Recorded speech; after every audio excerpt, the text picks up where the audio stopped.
Thank you for staying with us. It's Breakfast Central. This is Breakfast Central on a Friday, and we are excited. The weekend is just here with us. And take a look at what the papers are saying. That's the first thing we're doing. But do not forget to follow us on all socials. We are on Instagram. We're on Facebook. We're also on Twitter because Twitter is back in Nigeria, no doubt. So let's go straight to the front pages. What are the dailies saying? We'll start off first in Nigeria. Oluchi will take us through the first one. Right now, the Punch has a lot of stories this morning, which is quite usual for the Punch. Amotekun combs Southwest Forest for fleeing Northwest terrorists. That's what they're saying on page 2.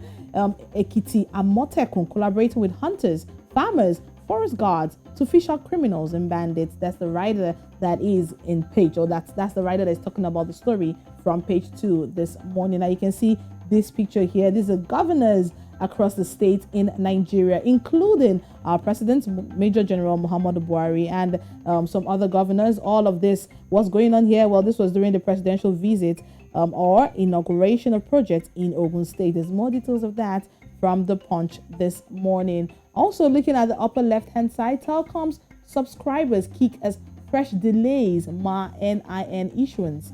That's on page 18 of the Punch this morning. And on the bottom left, Igbo has investment everywhere. We are not part of Biafra. Umahi is coming out to say this on page 12. Now, if you see also on the upper part, NLNG suspends cooking gas exports, channels 100% to domestic markets on page 21 from the Punch. That's a good one from the Punch, by the way. Let's go straight to Daily Nation in Kenya. That's what we're going to. The front page there, you see that picture? Guess who's talking? Well, Azimio says Uhuru Raila rally MPs. That's one big headline. Talking of Kenyan politics, how Kenyans died of COVID as ventilators lay idle in hospitals. That's another sad story. Check the Insider for that story. Page 10 is where to go to. And we also have something concerning social media. TikTok star, why Azaid almost quit social media, page 3. Now, for some who are actually familiar with what TikTok does, you might want to check out that story and read up and see if you're amongst those who want to give up on their dreams, particularly on social media. And the top one there, we can see Vincent Abubakar, that man who's 29 years playing for Cameroon. Why the Africa Cup of Nations is turning into a comedy of errors? You could laugh to that. Musalia Mudavadi, I'm leaving the door open for possible coalitions, it says. So that's a big interview inside of the Daily Nation. Go check it out. State House press team statement describes ODM chief as presidential candidate. It's a lot of politics, I could tell you, from the Daily Nation, and a bit of something light as well for you to enjoy the big weekend stories. Plus, it takes us outside this big one, Oluchi, happening in Europe. Royal mess. I like what they called it. They said it's a royal mess. Truly, it's a mess of some sort.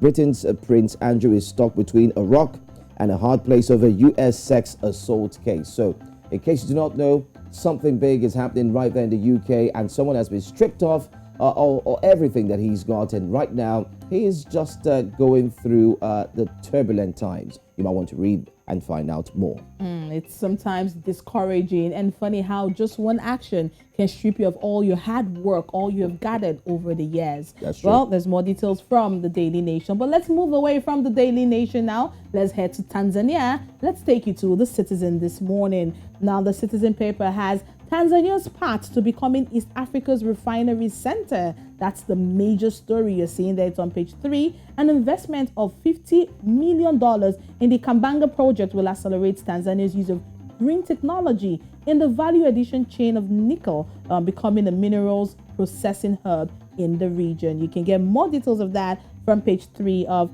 the paper. Now, you can also see this picture here. That's the president, Samia Suluhu Hassan. It says here Samia's 10 directives to ministers and deputies. Well, now you can see here she's been addressing them. This was at the meeting that happened yesterday in Dodoma. There's more details on that from page 2 of the Citizen this morning. And you can see the very last story we have here for you on page 4. Hope for wheat farmers as market opens in the Democratic Republic of Congo. More details from the Citizens. And let's take the last one. This will be our last salvo on the front pages of the paper. How teachers suckers money was stolen. Page 10. Big one. You'll find that story inside. New vision is what we're talking about. You can see it right there on the screen. Government to audit all district land deals. Move to wipe out corruption at district land offices. Page 5. That's where you find the story. At the top, I like what I like, and I like what New Vision is indeed doing. The new curriculum, S1 and S2. Today, they've got biology, they've got Kiswahili, and of course, they have mathematics. So go check that out as well. Explorer Speaking arrives in Bonyoro. Book series. It's a book series. Something to actually uplift your knowledge and help you to gather more insight. So go read. And this one, schools told to hire officers' wives. Why? That's a question you want to ask. Why hire officers' wives? Find that story inside of the New Vision. And the last one, Kenyatta host General Muhoozi. That story is something you might want to check out. Schools reopening, head teachers who charge extra fees to be penalized. So teachers who are asking for extra, they will face the wrath of the law.